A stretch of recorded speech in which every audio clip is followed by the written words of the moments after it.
Chapter 8. So, I said as we left the room, where's this place we're going? Hole 14? You don't need to know that, Prof said. Can I have my rifle magazine back? No.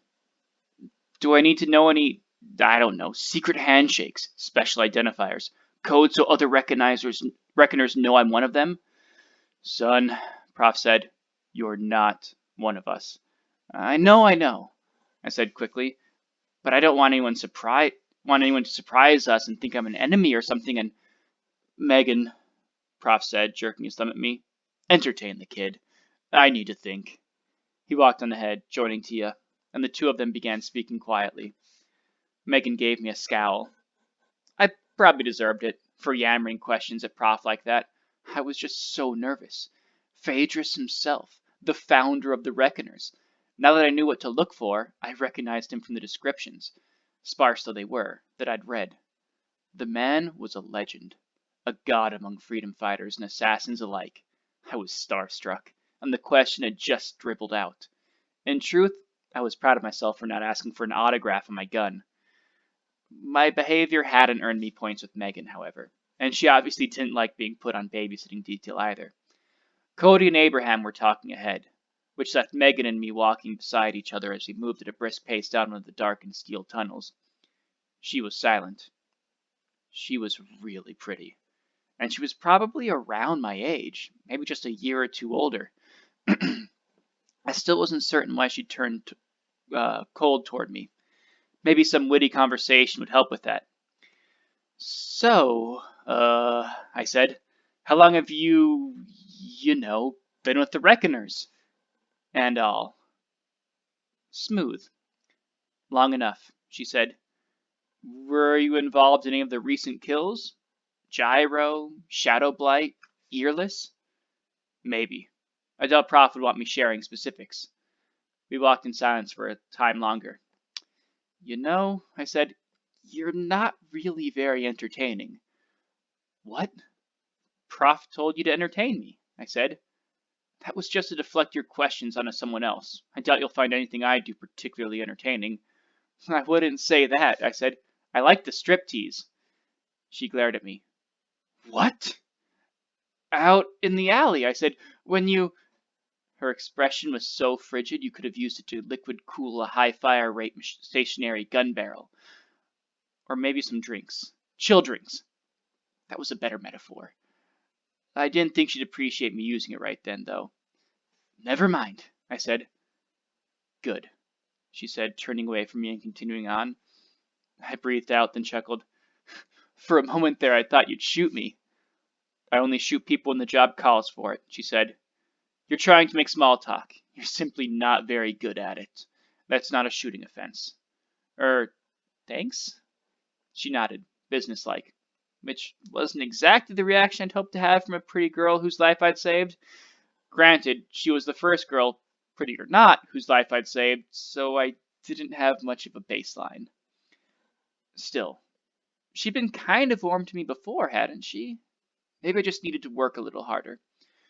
So what can you tell me, I asked, about the team or the other members? I'd prefer to discuss another topic, she said, one that doesn't involve secrets about the Reckoners. Or my clothing, please. I fell silent.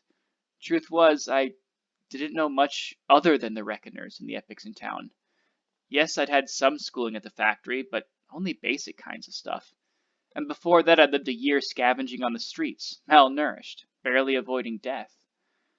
I guess we could talk about the city, I said. I know a lot about the understreets. How old are you? Megan said. 18, I said, defensive. And is anyone going to come looking for you? Are people going to wonder where you went? I shook my head. I hit my majority 2 months ago. Got kicked out of the factory where I worked. That was the rule. You only worked there until you were 18. After that, you found another job. You worked at a factory? She asked. For how long? 9 years or so, I said. Weapons factory, actually. Made guns for enforcement. Some understreeters, particularly the older ones, grumbled about how the factory exploited children for labor. That was a stupid complaint, made by old people who remembered a different world. A safer world.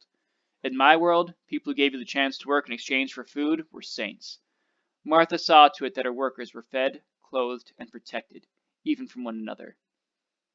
Was it nice? Kind of. It's not slave labor like people think. We got paid. Kind of. Martha saved wages to give us when we were no longer owned by the factory. Enough to establish ourselves, find a trade. It was a good place to grow up, all things considered, I said wistfully as we walked. Without the factory, I doubt I'd ever learn to fire a gun. The kids aren't supposed to use the weapons, but if you're good, Martha, she ran the place, turns a blind eye. More than one of her kids had gone on to work for enforcement. That's interesting, Megan said. Tell me more. Well, I trailed off, looking at her. Only now did I realize she'd been walking along, eyes forward, barely paying attention. She was just asking me to keep things to keep me talking, maybe to keep me from bothering her in more invasive ways. You're not even listening, I accused. You seemed like you wanted to talk, she said curtly. Gave you the chance. Sparks, I thought, feeling like a slonce. We fell silent as we walked, which seemed to suit Megan just fine. You don't know how aggravating this is, I finally said. She gave me a glance, her emotions hidden. Aggravating? Yes, aggravating. I've spent the last 10 years of my life studying the Reckoners and the Epics. Now that I'm with you, I'm told I'm not allowed to ask questions about important things. It's aggravating. Think about something else. There is nothing else. Not to me. Girls. None. Hobbies. None. Just like you guys. Steelheart. And my notes. Wait, she said. Notes. Sure, I said. I worked in the factory during the days, always listening for rumors. I spent my free days spending what little money I had buying newspapers or stories of those who traveled abroad. I got to know a few information brokers. Each night I'd work on the notes, putting it all together. I knew I needed to be an expert on epics, so I became one. She frowned deeply. I know, I said, grimacing. It sounds like I don't have a life. You're not the first to tell me that. The others at the factory, hush, she said. You wrote about epics. But what about us? What about the Reckoners? Of course I wrote it down, I said. What was I supposed to do, keep it in my head? I filled a couple notebooks, and though most of it was guesswork, I'm pretty good at guessing. I trailed off, realizing why she looked so worried. Where is it all? She asked softly. In my flat, I said. Should be safe. I mean, none of those goons got close enough to see me clearly. And the woman you pulled out of her car? I hesitated. Yeah, she saw my face. She might be able to describe me. But, I mean, that wouldn't be enough for them to track me, right? Megan was silent. Yes, I thought. Yes, it might be enough. Enforcement was very good at its job. And, unfortunately, I'd had a few incidents in my past, such as the taxi wreck. I was on file, and Steelheart would give enforcement a great deal of motivation to follow every lead regarding Fortuity's death. We need to talk to Prof, Megan said, towing me by the arm toward where the others were walking ahead. Chapter 9. Prof listened to my explanation with thoughtful eyes. Yes, he said as I finished, I should have seen this. It makes sense. I relaxed. I'd been afraid he'd be furious. What's the address, son? Prof asked. 1532 Ditko Place, I said. It was carved into the steel around a park in one of the nicer areas in the understreets. It's small, but I live alone. I keep it locked tight. Enforcement won't need a key, Prof said. Cody, Abraham, go to this place. Set a firebomb, make sure nobody's inside, and blow the entire room. I felt a sudden jolt of alarm, as if someone had hooked up my toes to a car battery. What? We can't have Steelheart getting that information, son, Prof said. Not just the information about us, but the information on the other epics you collected. If it's as detailed as you said, he could use it against the other powerful epics in the region. Steelheart already has too much influence. We need to destroy that intel. You can't! I exclaimed, my voice echoing in the narrow, steel-walled tunnel. Those notes are my life's work. Sure, I hadn't been around that long, but still, 10 years worth of effort? Losing would have been like losing a hand. Given the option, I'd rather lose the hand. Son, Prof said, don't push me. Your place here is fragile. You need that information, I said. It's important, sir.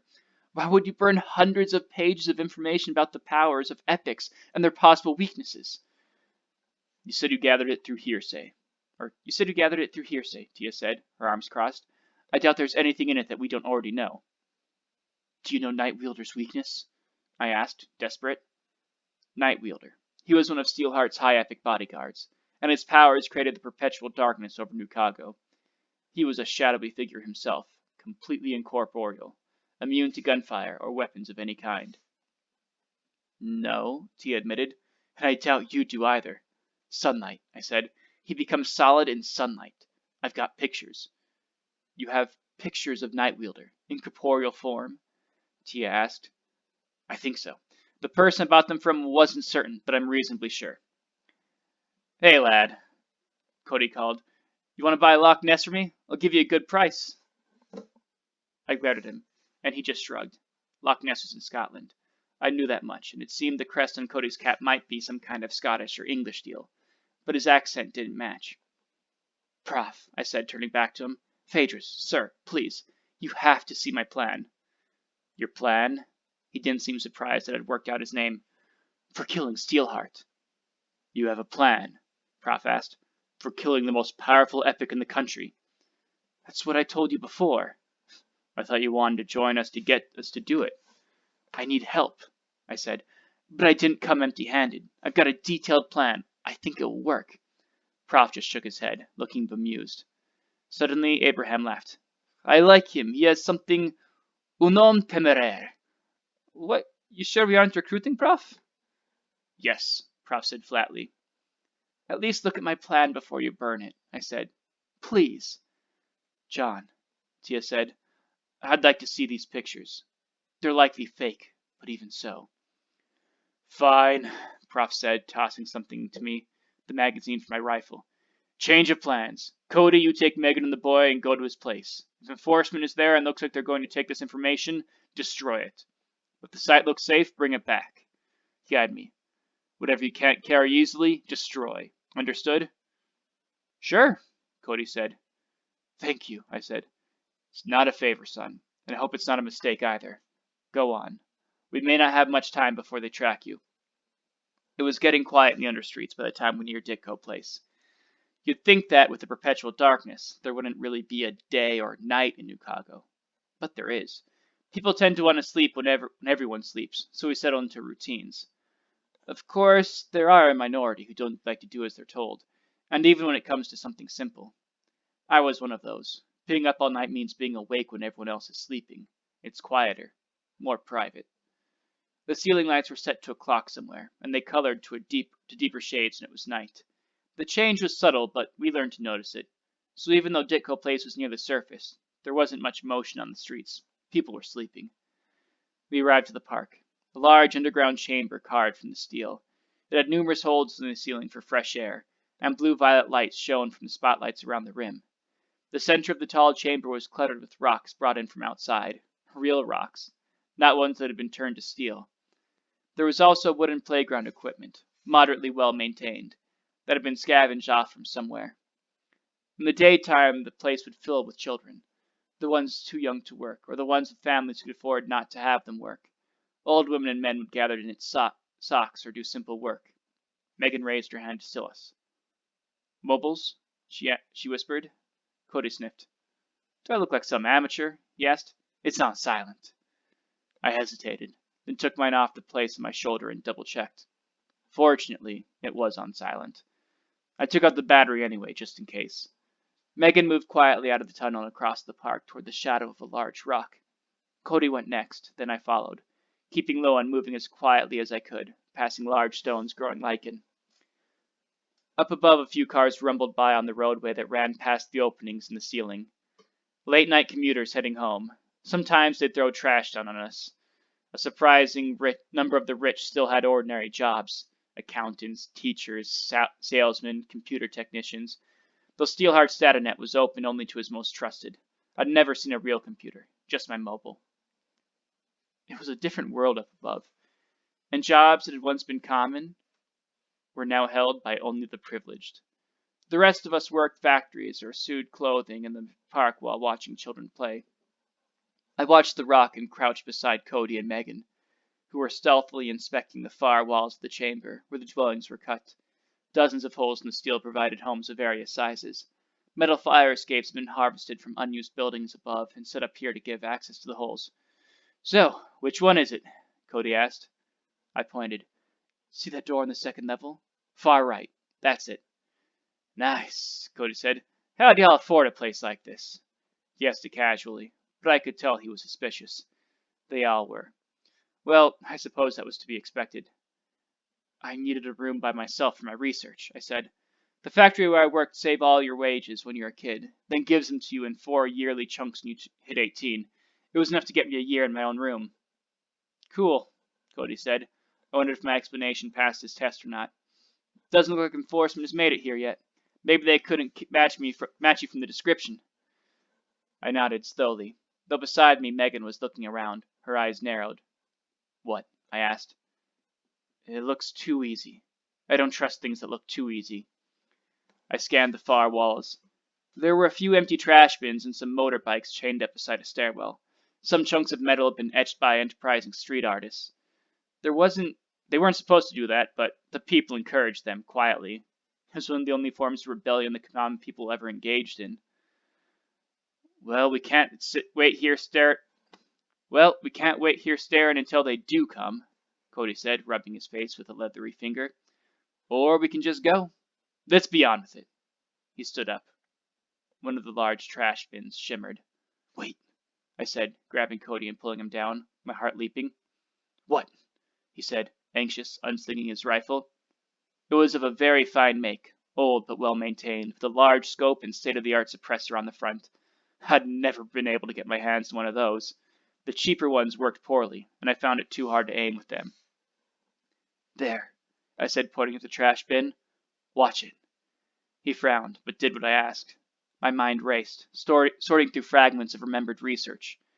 I needed my notes. Shimmering, illusionist epic. Who was that? Refractionary, I thought, seizing on a name. A Class C illusionist with personal invisibility capabilities. What am I watching for? Cody asked. Did you get spooked by a cat or something? He cut off as the bin shimmered again. Cody frowned, then crouched down farther. What is that? An epic, Megan said, her eyes narrowing. Some of the lesser epics with illusion powers have trouble maintaining an exact illusion. Her name's Refractionary, I said softly. She's pretty skilled, capable of creating complex visual manifestations, but she's not terribly powerful, and her illusions always have tells to them. Usually they shimmer as if light is reflecting off them. Cody aimed his rifle, sighting on the trash bins. So you're saying that bin isn't really there? It's hiding something else? Enforcement officers, probably. I guess so, I said. Can she be harmed by bullets, lad? Cody asked. Yes, she's not a high epic, but Cody, she might not be in there. You just said she's a Class C illusionist, I explained, but her secondary power is Class B personal invisibility. Illusions and invisibility often go hand in hand.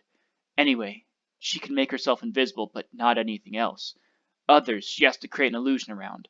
I'd be certain she's hiding an enforcement squad in that fake trash bin illusion. But if she's smart, and she is, she'll be somewhere else. I felt an itch in the small of my back. I hated illusionist epics. You never knew where they'd be, even the weakest of them.